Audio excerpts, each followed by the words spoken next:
In 1930, at the age of 28, Langston Hughes sat down and wrote these words. "I am so tired of waiting, aren't you? For the world to become good and beautiful and kind.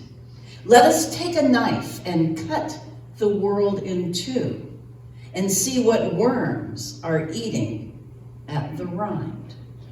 Now, I'm with you, Langston Hughes. I think we are all still waiting for the world to become good and beautiful and kind. So let's take a few minutes together today and consider how we might be able to help that happen. 2 days ago, we celebrated Valentine's Day, and as Diane said in her prayer, there were sweet quotations and reminders and hearts everywhere. All we heard and saw were images of love and moments of reminders on Facebook and schools and in stores and restaurants and every place we went. Love was literally in the air. And now we all know some things about love, don't we? We all certainly know that we enjoy receiving love and feeling loved. So what's the big problem here? Why can't we just step up, love each other, play nicely, all get along, and make the world good and beautiful and kind? I'll tell you what's wrong. Because it's a lot harder to love other people than we really want to admit. We often fail at loving others because we fail to acknowledge that loving others doesn't just come easily to us. It's not automatic. It's something we have to work at. You know, I once had a middle school student come up to me and she stood at my desk and she said, "Miss Lafferty, you are so nice. I wish I was nice." I laughed and I said, "Well, it didn't just automatically happen. I don't always feel like being nice. I don't wake up feeling nice. I have to work at it, and sometimes I'm not so good at it, and I have to decide to be nice." She just looked at me and walked away. In her article entitled, "Why Is It So Hard to Really Love Others?" Elise George states, loving others can require us to do some uncomfortable self-inventory. She then goes on to identify 3 of the largest obstacles that keep us from loving others. And these are not going to be a surprise to us. I am just reminding each one of us of things we already know. The first one is selfishness. Selfishness happens when someone is in my way or inconveniencing me. And clearly, selfishness is without a doubt our biggest obstacle to choosing to love someone else. It is so difficult to deal with the inconveniences created by other people. You're driving down the street. How dare they drive so slowly? Oh my gosh, I can't help you right now. I have a lot of things I need to do for myself. I can't believe they brought all their kids to the grocery store. I am never going to get through the store today. A couple of weeks ago, I was at the library researching for a Sunday service. I was deeply involved in looking things up, reading and writing, when I became aware of the screaming of children near the bathroom area of the library.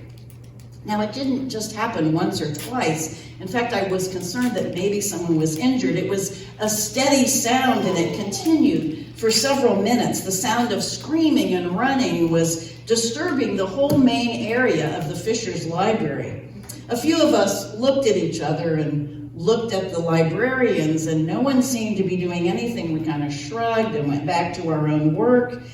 And finally, I got up to see if I could do something to shut up those heathen children who were disturbing my incredibly important work.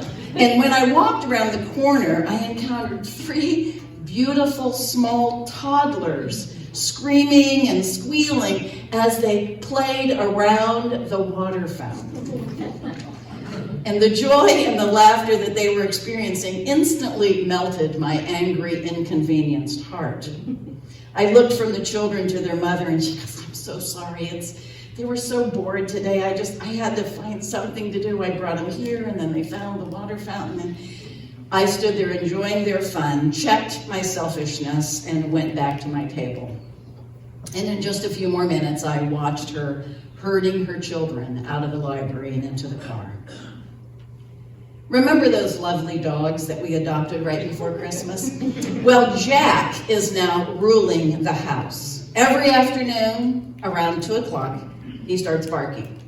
He is inconsolable. He's like a baby with colic. He starts barking because he wants to take a walk every day at 2 o'clock, rain, snow, or shine. So as I was working on this message and writing words like love, the needs of others, and all that garbage, my dog was barking his head off.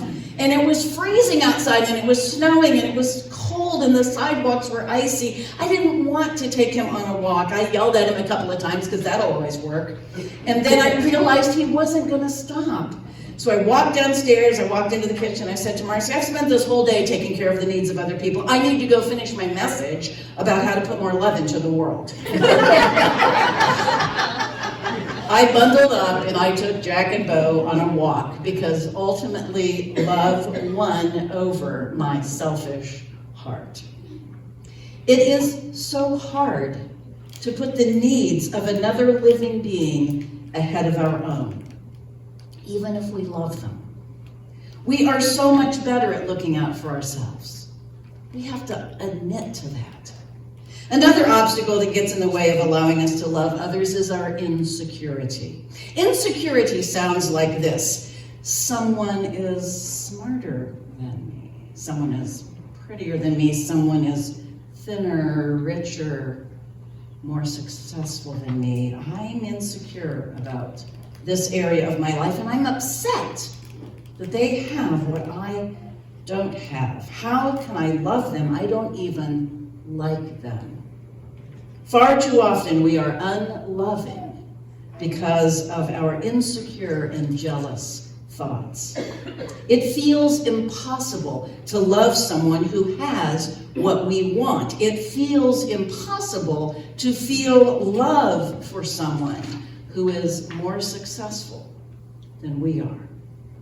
We need to acknowledge that our insecurity cripples us. It keeps us from having successful relationships, and it certainly keeps us from being able to love other people.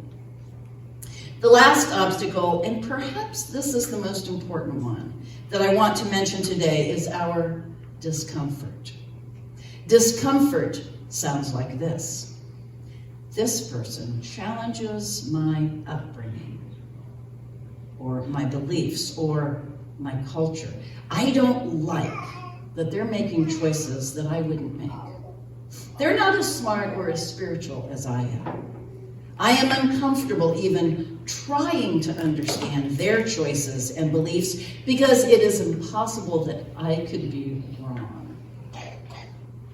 I believe that discomfort and distrust are at the root of our prejudiced thinking and our prejudiced behavior. We are all struggling to accept and to respect the value of a life that doesn't look like ours, skin that doesn't look like ours, family structure that doesn't look like ours.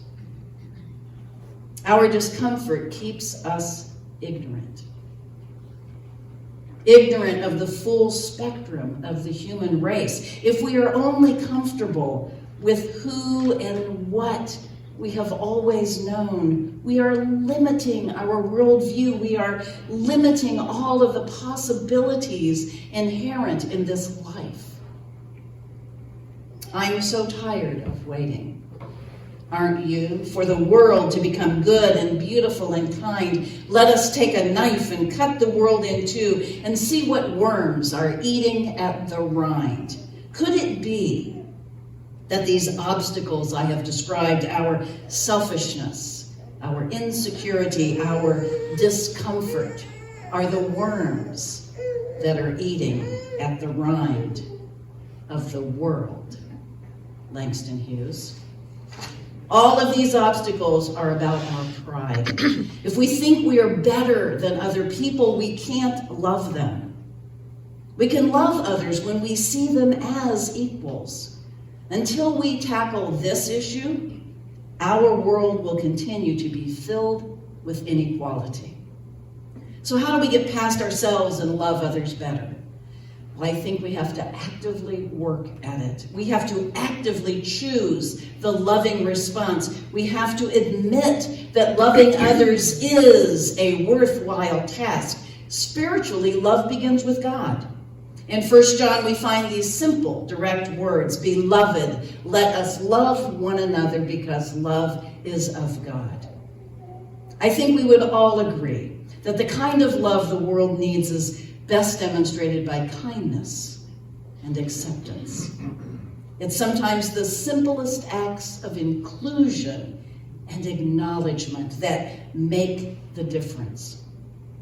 Our world becomes good and beautiful and kind when we put the needs and feelings of others ahead of our own, when we look out for someone's safety, when we help where the real help is needed.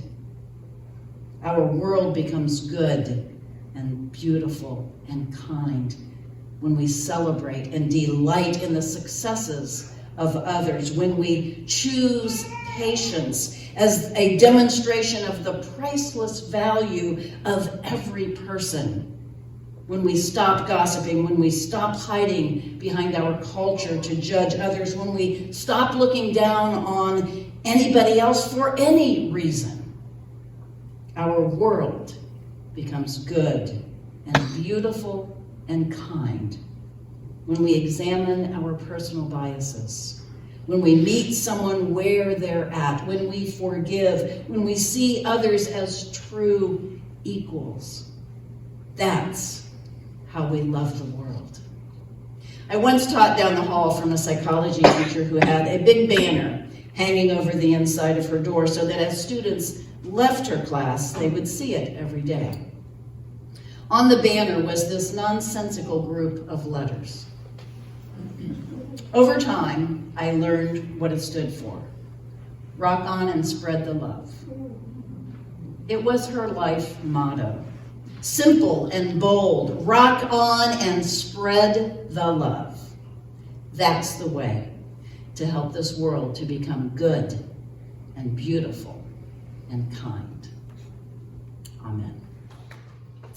Mother Teresa is credited with these words: "Spread love everywhere you go. Let no one ever come to you without leaving happier."